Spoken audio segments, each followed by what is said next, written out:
This is Jackie Walker, and this is Redline TV.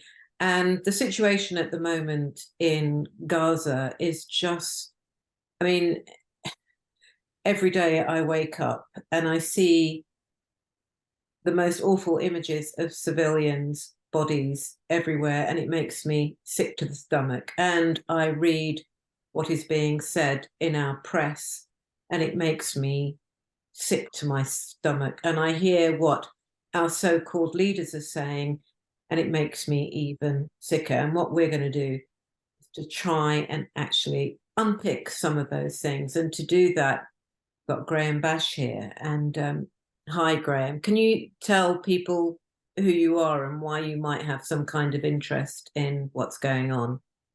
Well, I'm a Jewish socialist activist. I have family in Israel, and been an anti-Zionist for the last 50 years. My response to what has happened, like yours, is one of horror. I detest violence, and I mourn all the victims, Jewish and Palestinian alike. But I think we have to go further than that. My mourning, my detestation of violence is useless unless it's connected to an understanding of how this came about and how we can put an end to this violence. Can I just ask you, one of the things that's been really getting me today in particular is this use of innocent civilians. Everywhere I look at, I see journalists, I see the people who are supposed to be leaders talking about innocent civilians. For example, Sadiq Khan was today putting up the Israeli flag, and the government has put out an order that all government buildings should, quote, put up an Israeli flag and the colours and illuminate the buildings with colours that reflect the innocent victims.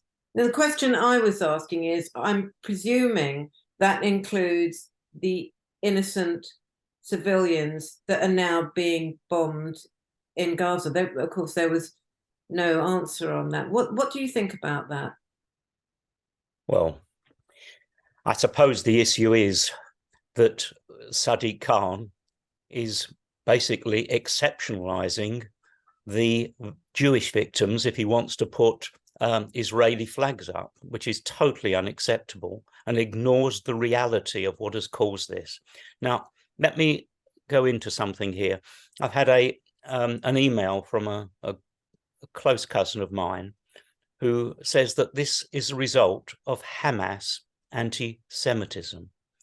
And what I said to him was, it's no more a result of Hamas anti-Semitism than it is of Israeli Jewish anti-Arabism. It misses the point entirely. This is not a war based on the racism of either side. It is an unequal battle between a settler colonial state practicing apartheid, ethnically cleansing the Palestinians, taking their land, their homes, their sovereignty, their hopes, taking their water, demolishing their homes. What else? How else if once all avenues of resistance are being cut off, how else do you think people are supposed to react in these conditions? Can I just stop you there? Because I think we all know, or most of us who are going to be watching this program are going to know what the awful conditions are. What interests me most or more about this is the fact that a lot of people are now saying that this is being caused, by racism against Jews, that the reason that Hamas is attacking, and of course they're conflating Hamas with the whole Palestinian people, which is a travesty in itself in any case. But they're actually suggesting that this is being caused by racism. Now, anybody with any sense would understand, and I know this as a Black person myself, that actually it's a political situation which causes the racism on both sides. Every single time I see this, it's like a red flag to me, because what I know is when I've talked to most Israelis, the level of anti-Arab racism is awful. It's terrible. So let's just discard of this thing that this is being caused by anti-Semitism. And I'd also like to say that actually, even by suggesting it, is yet again misusing and abusing the very precious concept of anti-Semitism in terms of it being such a dangerous thing. Otherwise, it just becomes, whenever people hurt us, we're going to call them anti-Semites. This is not the result of anti-Semitism. This is the result of decades-long brutalization and occupation by a people. Hamas. What can we say about Hamas, Graham? Well, Hamas is no doubt a reactionary Islamist force at the head of the regime in Gaza. But who are we to judge who the Palestinians should have to represent them? The fact is that they were democratically elected by the people of Gaza. I mean, I totally agree with what you say, by the way, about this seeing everything through the lens of anti-Semitism. My good relative thought that he could draw a parallel between Hamas and Nazi Germany, which is totally to fail to understand the distinction between the violence of the oppressed and the oppressor. So I mourn all deaths, but to fail to understand that this is the inevitable consequence of colonization. Let's call it for what it is. It is colonization. And when people are colonized, when they're brutalized and act like animals and are treated like animals, how do you think they're going to respond? Now, I think we've got to look forward to a solution. And there are only actually two ways to avoid this, a repetition of this. One is to find a political solution, and the two-state solution, if ever it had any validity, and I don't think it did, but it's been destroyed anyway by the Zionists with the settlements. There is no prospect of that. There is now one state throughout historic Palestine.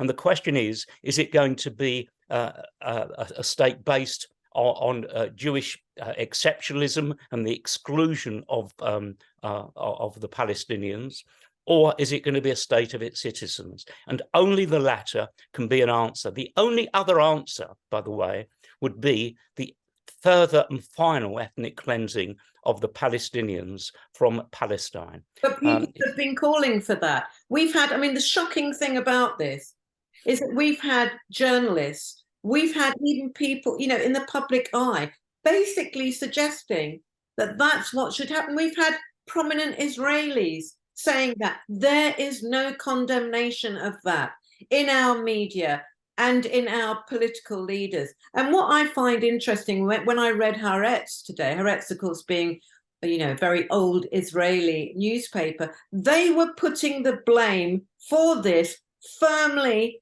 on Netanyahu. Now, that would be something that in England could not be published. Nobody could say that. And the other question is, how are we ever going to have a grown-up conversation about this if we're not allowed to discuss this with the complexity that this situation demands? Now, the situation in terms of Israel in some ways isn't complex. It's a colonial situation. But when something like this happens, to completely think that the answer is racism or savagery or anything else, that is just ridiculous. And I think we all need to insist. And I just want to say one more thing here. I saw a film today that absolutely disgusted me. It was Jeremy Corbyn being hounded by a Channel 4 journalist who insisted on asking this same question and again, do you condemn civilian deaths? And when Jeremy kept on saying, I condemn all civilian deaths, he was following him with the microphone, doing that nasty thing they do. I mean, that's disgusting. That is disgusting. Channel 4, hang your head in shame. That is not journalism, that is propaganda. Well, this reminds me of the way Ken Livingstone used to deal with it as leader of the GLC. he was asked whether he condemned IRA violence, and his response, I thought, was a very good one. He said, of course I condemn it. I've been condemning it for years. Fat lot of use it's done. How are we going to avoid this violence? And his response at the time was to engage with Sinn Féin, with the peace process, and recognising the rights of the Irish people, which have been trampled on. And this is quite a similar situation. And what you say about Haaretz is interesting. I mean, actually, I didn't quite agree with what Haaretz had written myself, because the problem we face predates Netanyahu by 100 years. Sure. But nonetheless, it's a shining beacon, both in Israel and would be in this country as well. So I think that what you say is correct, and that we have to fight against this dominant narrative at the same time as, of course, we are political and we're human, and the two are not in conflict. We feel when we see those people murdered at that music festival, do we have feelings for them? Of course I do. Of course we do. But that is useless unless it's connected to a way through this terrible tragedy. And it's when we talk about tragedy, it's not a natural tragedy like an earthquake. This has been created by imperialism. And this is one of its many crimes. All throughout the Middle East, and indeed throughout the world, the chickens have come to roost. And I'm afraid the old biblical phrase, what you sow you will reap, I'm afraid is true. It is an inevitable consequence of these crimes against humanity created by imperialism. And Israel itself is an imperialist, was conceived as an imperialist outpost in the Middle East. And now we, and especially they, and above all the Palestinians, are paying the price. Okay, thanks very much. And, you know, if you actually want to have a reasonable insight, then watch more of our videos. We will keep doing them. Thank you, Graham. Thank you.